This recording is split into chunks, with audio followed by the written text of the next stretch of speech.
auth-kylausti with Matt Wenzel on live.com after Michigan State's 38-18 loss to Notre Dame. Our three biggest takeaways, man, I think far and away everybody's biggest takeaway from this game is going to be Michigan State, and specifically their two biggest playmakers still have some serious turnover issues.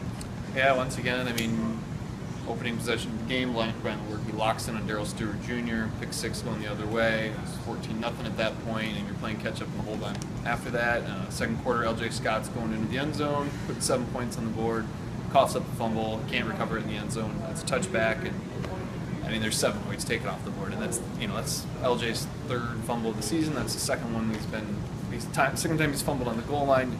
They just can't have those mistakes. Yeah, I mean, to me, Lewerke's fumble was, it shows kind of who he is. He takes risks, you know. You look back the first game, he has that weird pitch that he does. He does funny things. He's always trying to get that extra yard. And people love him for that, but this is the other side of it. You keep doing things like that, plays like that are going to happen. He blamed himself afterwards. He said he was trying to get one extra yard. He tried to do something a little funky with the ball, didn't really tuck it. So he needs to learn how to control that. I mean, I think that's kind of what you give when you have a quarterback like that. But obviously, it was an opportunity for them. And LJ, I mean, I think it's going to be the same issue with him. Can he get over that or not? Takeaway number two, Notre Dame was pretty balanced tonight.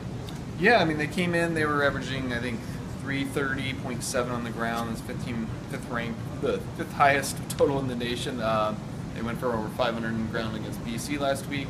But tonight, I mean, they finished with, just almost right down the middle. They had 173 passing and just about the same thing, 182 rushing. So they were balanced. They came out the first drive. Brandon Wimbush, who everybody said is inaccurate, he only completed 51% of his passes. Kind of dinked and dunked them in the flats. They put 7 points on the board.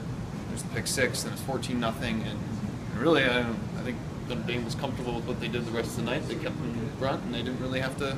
They didn't have to put up anything. Right. We talked going in this game about who can show they could pass is going to win. I think both teams showed they could pass. Michigan State kind of had to because they were playing from behind the whole game, but I think both teams adequately did that. Notre Dame did it well too. Takeaway number three: if you're in the market for silver linings after this one, to me, Michigan State showed they can play with a team like this. I mean, if you're going to play the what-if game, people are going to say, well, you take the turnovers off the board, which you can't. But if you do, I mean, total yards-wise, they played with them, and their offense moved, and their defense, gave up some stuff, but not too much from short fields and things like that. So, are you hopeful that if they can solve this turnover thing, that they could compete in the Big Ten? Yeah, but I think at the same time, I mean, I don't think Notre Dame's Alabama. No. But I think what it'd tell you tonight is if Michigan State had played a flawless game for the most part, then maybe they'd have been in at the end. I don't know if that's really what you want to see against Notre Dame, depending on how good Notre Dame really is. I think they're an okay team. But I mean, it's not going to get easier. You got Iowa coming in next week, almost upset Penn State tonight. Then you're going to Michigan. Maybe that's what this team is. Maybe they're young and there's some talent, but really they can't make any. They really have to play almost flawless in order to beat these teams. Right, and that's kind of what I feel like I thought from the start. I felt like I'm not sure their flawless game beats Ohio State, beats Penn State. Yeah. Michigan hasn't looked quite as good as I thought, but I'm not sure it beats them either.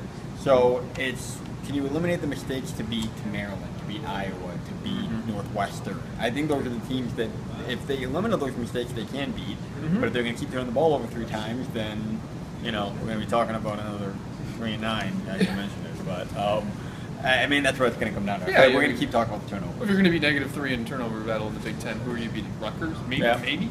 I mean, Rutgers. I don't know. But Maryland lost the back you're not going to be -3 and win these games. It's just not, and they know this. Rutgers wouldn't even knows it. And maybe that's something I think I asked Brian Allen and Brian Lewerke about being a young team.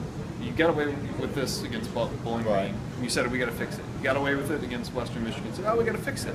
You did the same thing against Notre Dame, and you get beat by 20. And it should have been more. Maybe it finally soaks in for some of these guys that we can't do this stuff and actually expect to win these games because we're not playing MAC teams anymore. I think we'll find out next week. Till then, stick with MLive.com for all your coverage. Thanks for watching.